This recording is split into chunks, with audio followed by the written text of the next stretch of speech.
Halo, Assalamualaikum warahmatullahi wabarakatuh. Sebelumnya, perkenalkan, nama saya Febrian Rizky Adi Sutio, NIM 120501161997. Saya merupakan mahasiswa dari jurusan Teknik Informatika Universitas Islam Negeri Sultan Syarif Kasim Riau. Saya di sini akan menjelaskan atau merangkum tentang materi sistem digital, yaitu plexer, rangkaian sekuensial, memori, dan ALU atau Arithmetic Logical Unit. Nah, rangkaian-rangkaian tersebut merupakan rangkaian digital yang saat ini banyak digunakan pada perusahaan-perusahaan untuk kemudahan mentransfer data, karena pada setiap teknologi seperti handphone, komputer, dan alat-alat elektronika lainnya yang di dalamnya pasti terdapat sebuah rangkaian-rangkaian logika tersebut. Oke, langsung saja kita ke materinya. Materi pertama yaitu plexer. Plexer merupakan rangkaian kombinasional.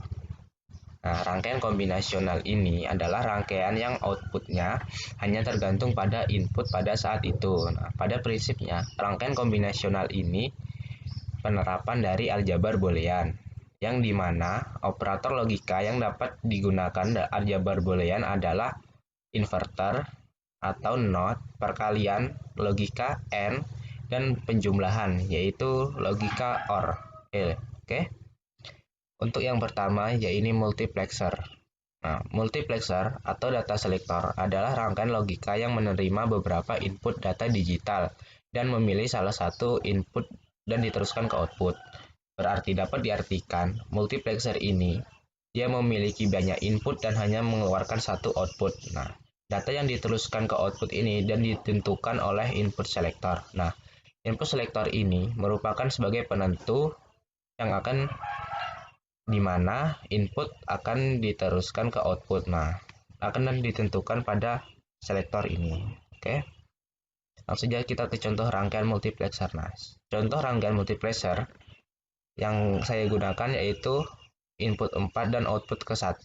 Nah, di sini input ini merupakan input 4 dan ini output, dan ini merupakan data selektor. Nah, input-input di sini akan ditentukan pada data selektor ini sebelum di-outputkan ke sini. Dia berarti output di sini hanya akan memilih satu input saja. Oke. Lanjut. Nah, ini adalah merupakan contoh dari rangkaian multiplexer, yakni di mana ada I0, I1, I2, I3. Dan di sini merupakan data selektor, di sini outputnya. Berarti di sini apabila I0 akan di-outputkan di sini, berarti dia harus melalui penentu data selektor ini, karena data selektor ini merupakan penentu dari sebuah input yang sebelum itu akan di-outputkan. Nah, untuk lebih jelasnya, kita akan ke tabel kebenaran. Nah, pada tabel kebenaran, apabila selektor 0 dan selektor 1 sama-sama 0, maka yang akan di-outputkan yaitu input 0 I0. Nah, berarti input-input yang lain akan mati, karena yang akan di-outputkan hanya I0.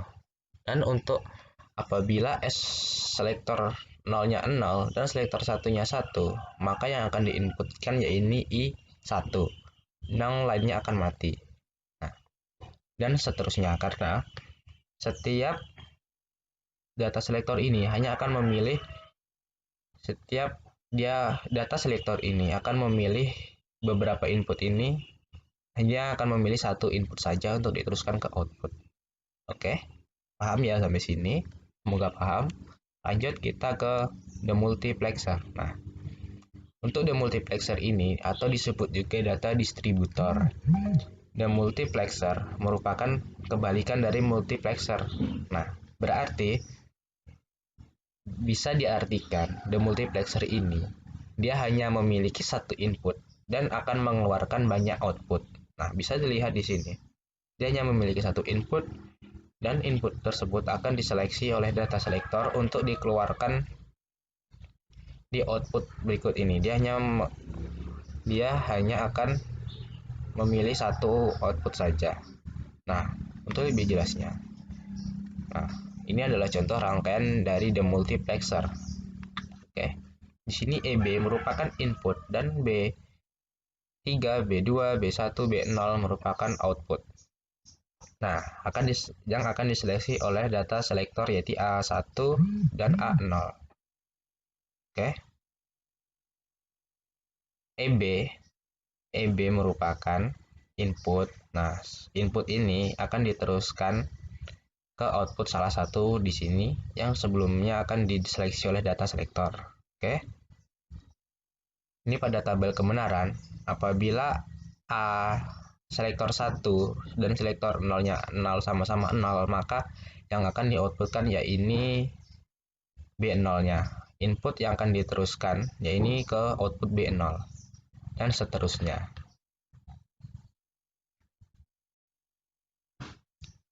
Oke, kita lanjut ke materi yang kedua yaitu rangkaian sekuensial.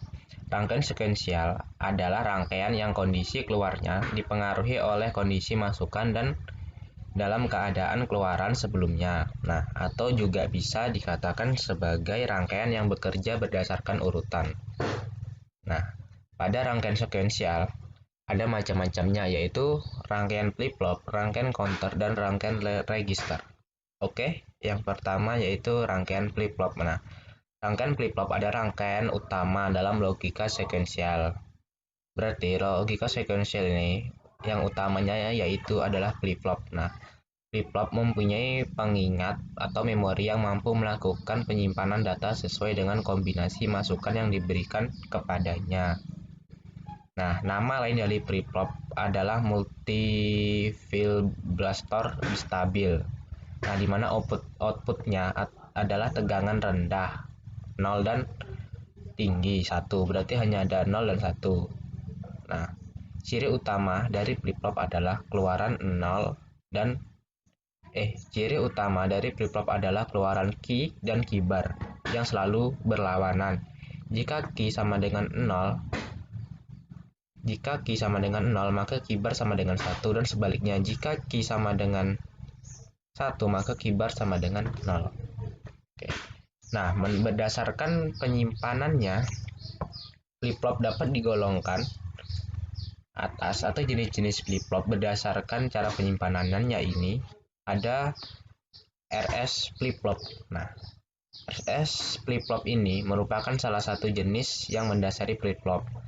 Nah, RS flip-flop ini memiliki dua masukan yang diberi label R sebagai reset dan S sebagai set. Berarti set reset atau reset set. Nah, RS flip-flop memiliki dua keluaran yaitu key yang mengidentifikasikan kondisi set dan key yang mengkondisikan reset. Oke, nah contoh rangkaian dari flip-flop adalah ini merupakan set dan ini reset. Dan ini output keluarannya key dan key atau key bar. Bisa juga dikatakan dengan key bar. Oke. Dan ini tabel kebenarannya. Ini contoh rangkaiannya. Oke. Kita lanjut ke yang jenis flip-flop yang kedua berdasarkan cara penyimpanannya yaitu D flip-flop. Nah, D flip-flop pada dasarnya merupakan kombinasi dari SR flip-flop. Nah, atau juga bisa disebut D flip-flop ini adalah perkembangan dari SR flip-flop. Nah, yaitu dengan menambahkan gerbang logika NOT atau gerbang logika inverter bar atau bar dari input S ke input R. Oke, nah contoh rangkaian D flip-flop yaitu sebagai berikut. Ini data, ini flip-flop tadi yang sudah dirangkai dari S dan R menjadi D. Dan ini merupakan tabel kebenaran dari D flip-flop dan ini timing diagramnya. Dan mempunyai keluaran atau output key dan key bar. Oke, kita lanjut. Nah, jenis flip-flop yang ketiga adalah T flip-flop. Nah, T flip-flop yang dibuat dengan menggunakan flip-flop JK. Nah, flip-flop JK ini merupakan flip-flop juga, nanti kita akan bahas. Nah, T flip-flop yang dimana kedua outputnya dihubungkan menjadi satu, atau bisa dikatakan T flip-flop adalah bentuk sederhana dari JK flip-flop. Oke, langsung saja kita ke contoh rangkaian T flip-flop. Nah, T flip-flop mempunyai rangkaian seperti ini. Ini merupakan rangkaian, ini tabel kebenaran dari T flip-flop, dan ini timing diagramnya. Oke, kita lanjut. Yang terakhir, yaitu pada jenis flip-flop, yaitu JK flip-flop. Nah, JK flip-flop merupakan JK yang memiliki 3 terminal input, yakni J, K, dan CL atau clock. Nah, JK flip-flop ini merupakan pengembangan dari seri flip-flop SR flip-flop dan paling banyak digunakan. Nah, contoh rangkaian JK flip-flop adalah sebagai berikut. Ini merupakan J flip-flop yang jika J bernilai 1, detaknya dimasukkan dan akan mengeluarkan output seperti key atau key bar. Nah, ini merupakan masukan dan keluaran yang digambarkan dalam tabel kebenaran.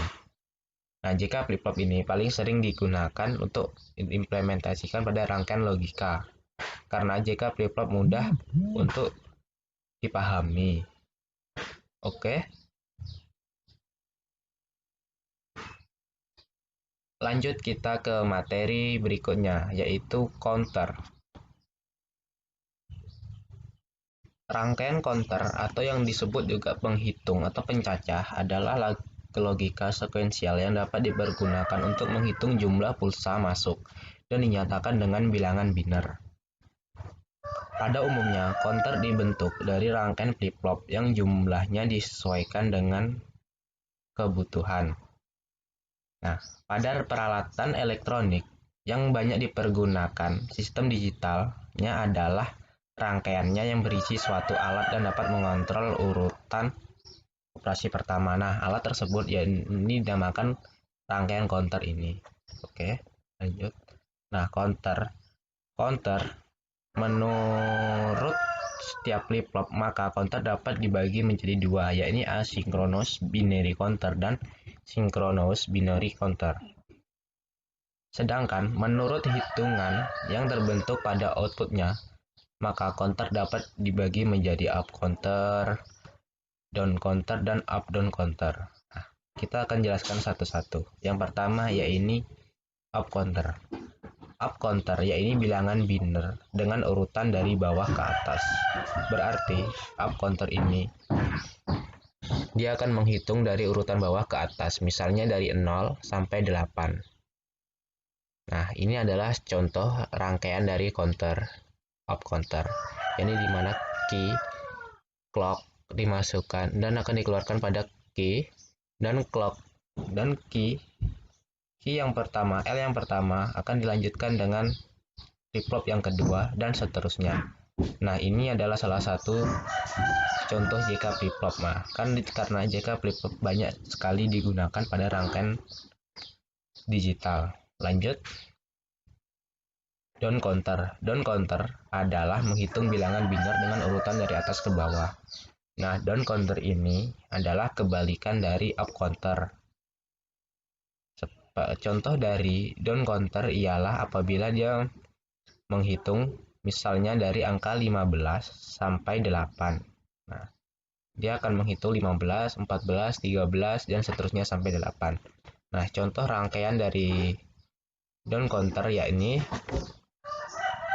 merupakan kebalikan dari up counter yang dimana dia menggunakan key bar atau key inverternya sebagai keluaran dan dimasukkan lagi ke flip-flop yang berikutnya dan dikeluarkan lagi pada key bar dan seterusnya. Oke. Selanjutnya yaitu up down counter.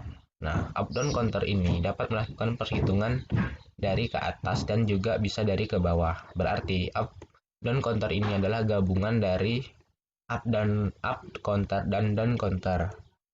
Nah, pada contoh rangkaian logika ini adalah contohnya yang dimana dia mempunyai up, tombol up dan down. Berarti dia bisa dinaikkan dan bisa diturunkan. Nah, pada untuk setiap angka-angka yang akan diinputkan dan dikeluarkan. Oke, sampai sini semoga paham ya. Kita lanjut. Nah, rangkaian register. Nah, rangkaian register adalah rangkaian logika yang dibentuk oleh beberapa flip-flop yang disusun sedemikian rupa sehingga mampu menyimpan dan memproses informasi dalam bentuk binar. Nah, register sendiri berfungsi untuk melakukan operasi aritmetik, menyimpan perintah-perintah dan mentransfer data dari satu ke bagian yang lainnya. Nah, register sendiri terbagi menjadi dua, yaitu stroke register dan shift register. Nah, yaitu stroke register yang berfungsi untuk menyimpan informasi sementara waktu, sedangkan shift register yaitu berfungsi untuk memproses informasi. Berarti dari stroke register akan diproses melalui shift register. Lanjut, nah. Jika menurut masuk dan keluarnya informasi, register dapat dibedakan menjadi serial ke serial, serial to paralel, paralel to serial, dan paralel to paralel.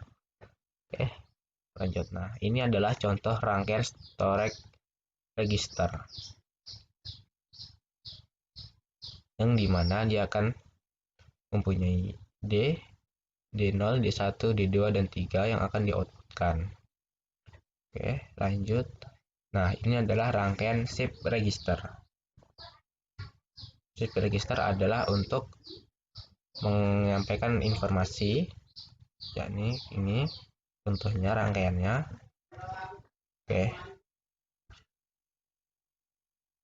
Kita lanjut pada materi yang ketiga, yaitu materi memori.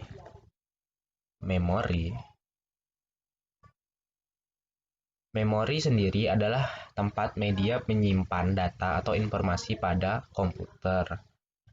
Nah, memori ini biasanya terletak pada CPU dan mempunyai karakteristik sendiri, yaitu lokasi memori. Memori terletak di dalam CPU yang sudah saya sebutkan tadi dan bersifat internal terhadap sistem komputer. Nah, kapasitas memori. Nah, kapasitas memori internal dinyatakan dalam bentuk byte. Nah, 1 byte terdiri dari 8 bit atau word. Berarti bit itu atau juga dengan word sama. Dan panjang word pada umumnya adalah 8, 16 sampai 32 bit. Nah, yang mempunyai satuan transfer jumlah bit yang dibaca ke dalam memori pada suatu saat. Memori sendiri terdiri dari dua, yaitu RAM dan ROM. Kita bahas satu-satu. RAM atau disebut dengan Random Access Memory, yaitu berarti secara acak adalah tempat penyimpanan sementara pada komputer yang isinya dapat diakses dalam waktu yang tetap.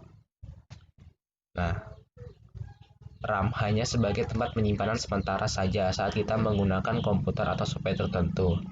Berarti pada saat kita menggunakan komputer, apabila komputer itu mati, maka penyimpanan dalam RAM itu akan hilang. Karena RAM berfungsi sebagai tempat penyimpanan sementara saja. Nah, untuk ROM, selanjutnya RAM adalah read-only memory, adalah media penyimpanan internal dan data yang ada di dalamnya dan bersifat permanen, yang tidak memungkinkan data di dalamnya dapat dimodifikasi. Nah, artinya ROM ini adalah hanya bisa diakses oleh pengguna tanpa bisa dimodifikasi, karena dia merupakan penyimpanan permanen. Lanjut ke materi terakhir, yakni ALU atau Arithmetic Logical Unit. ALU atau Arithmetic Logical Unit adalah salah satu komponen sistem di dalam komputer yang berfungsi untuk melakukan operasi perhitungan, aritmatika, dan logika. Contohnya seperti operasi penjumlahan dan pengurangan pada aritmatika, dan untuk logikanya yaitu seperti logika AND dan logika OR yang bisa dituliskan pada gerbang-gerbang. Nah, ALU sendiri bekerja sama dengan memori, yang dimana hasil ALU disimpan ke dalam memori. Nah, ini bentuk dari ALU. ALU ini merupakan inputan dan inputan. Ini merupakan input operan integer operan dan integer operan merupakan input, dan status ini merupakan tambahan, dan ini integer result yaitu outputnya. ini merupakan informasi tambahan dan informasi tambahan juga. Nah, simbol umum dari ALU adalah sebagai berikut ini. Nah, tugas ALU ialah melakukan semua perhitungan aritmatika yang terjadi sesuai dengan instruksi program.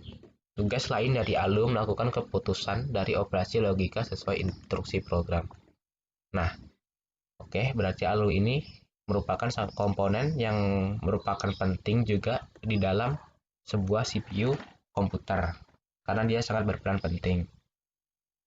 Oke, semuanya sudah kita bahas. Semoga bisa bermanfaat untuk kalian yang menonton video ini. Oke, sekian, terima kasih. Wassalamualaikum warahmatullahi wabarakatuh.